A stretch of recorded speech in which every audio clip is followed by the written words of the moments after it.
So today I'm going to be looking at Spider-Man 2, Electro for the PlayStation. This game is the sequel to Neversoft's Spider-Man game for the PlayStation, but this isn't made by Neversoft. It's made by Vicarious Vision, makers of such great games as...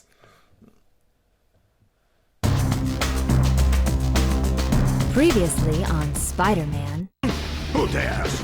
Crazy coward, a worthy foe. Spider-Man? He's stealing Octavius's device! That was Eddie Brock. I don't want to believe that you pulled off the heist today, but I've got to make sure. Daredevil! That leaves one question. Where's Rhino? Cat! Phase 1 completed. Let us begin Phase 2. No one can control the symbiotes. No one! And now, Spider-Man 2.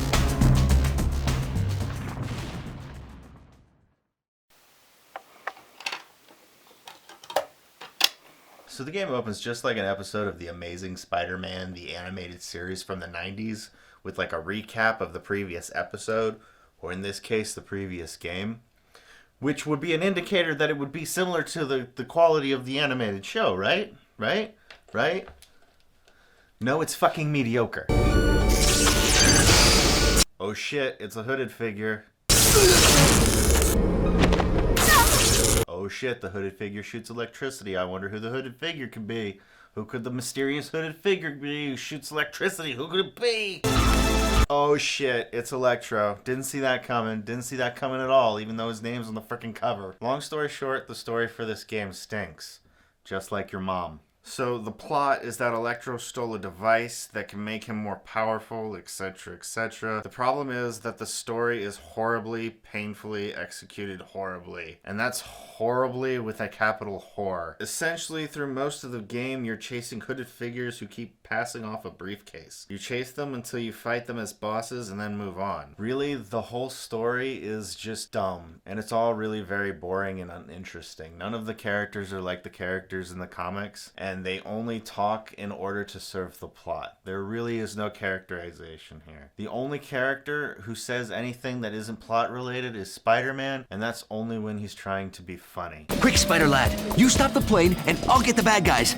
Oh wait, I don't have a sidekick. Oh my god, that is so funny. The story just plainly sucks. Spidey spends most of his time alone, so he's either talking to himself or internal monologuing. It makes the game feel empty and lonely. In the first game, you ran into JJ, Daredevil, Punisher. You teamed up with Black Cat and Venom. Mary Jane shows up. Johnny Storm shows up. And the game takes time to illustrate other layers of Peter's personality. Like when he chooses to save the people at Omnitech before saving his wife, or when he confides in Johnny Storm about not knowing how to find Venom. There was characterization in this, which is not the case with Spider-Man 2 Enter Electro. Now, does Spider-Man 2 try creating anything beyond a one-dimensional character or multiple plot lines? Nope, all the villains are just cackling madmen, while all the supporting characters just spout expository dialogue, and Spider-Man just tells stupid jokes. The presentation is alright, same HUD and design as the first game, so it works. Controls are the same, got a punch button, a kick button, and a web button, and if you mix them all up, you can do different moves. So I mean, it's really nothing special. The game adds in these swirling newspaper things, which do nothing but give me vertigo and make me want to vomit, which is quite similar to the way I feel about the horribly atrocious music that's in this game. It's all just techno garbage. It's not even good techno garbage. It's like bad techno garbage at the bottom of the damn garbage can. Just listen to this shit. Okay, now that the pilot's safe, I have to get to that helicopter.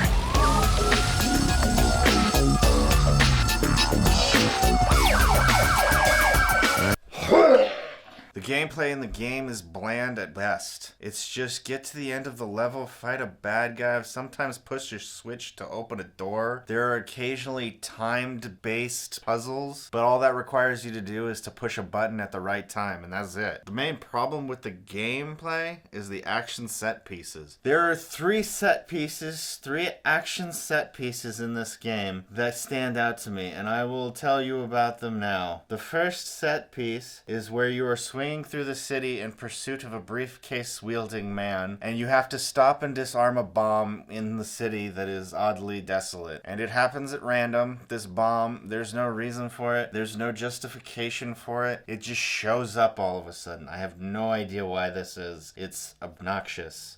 Whoever wrote this is truly gifted in their ability to provide motivation and interesting conflicts. Truly. The second action set piece I can think of is this thing where you're in this lab, and I think it's going up into Kurt Connors' lab, and you have to go up this giant air shaft that's full of lasers and robots and all kinds of things that want to kill you. And for some reason, Spider-Man cannot stick to the walls. I don't know why this is. It makes no sense. There's no writing that motivates it. He just doesn't stick to walls. He'll stick to ceilings, but not walls. And the last action set piece that stands out in my brain is the worst action set piece of all, where you're in an airplane hangar and you have to stop an out of control plane from crashing, and it is a pain in the ass. You have to shoot the propellers with webbing to stop it, and if you shoot the left one, it moves to the right, and if you shoot the right one, it moves to the left, so you got to shoot them evenly at different times. And the worst part about this whole thing, your biggest enemy during this thing is the motherfucking camera. If there was one word I could use to describe this game, it would be beige.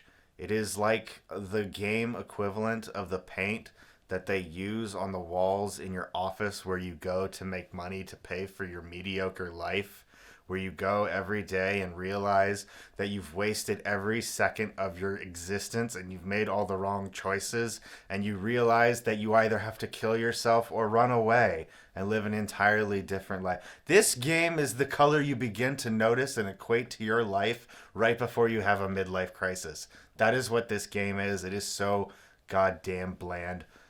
Fuck. Thanks for watching. Hey, if you like this video, please subscribe, and if you do subscribe, please click the bell for notifications.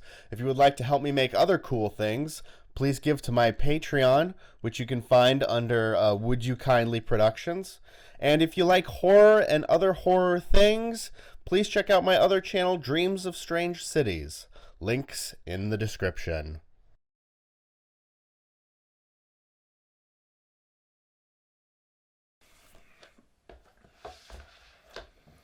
Rivers and seas boiling, dogs and cats living together. Spider-Man. Wait. How does that Ghostbusters quote go? Damn it, I was going to make a joke with Ghost, but fuck. Ugh.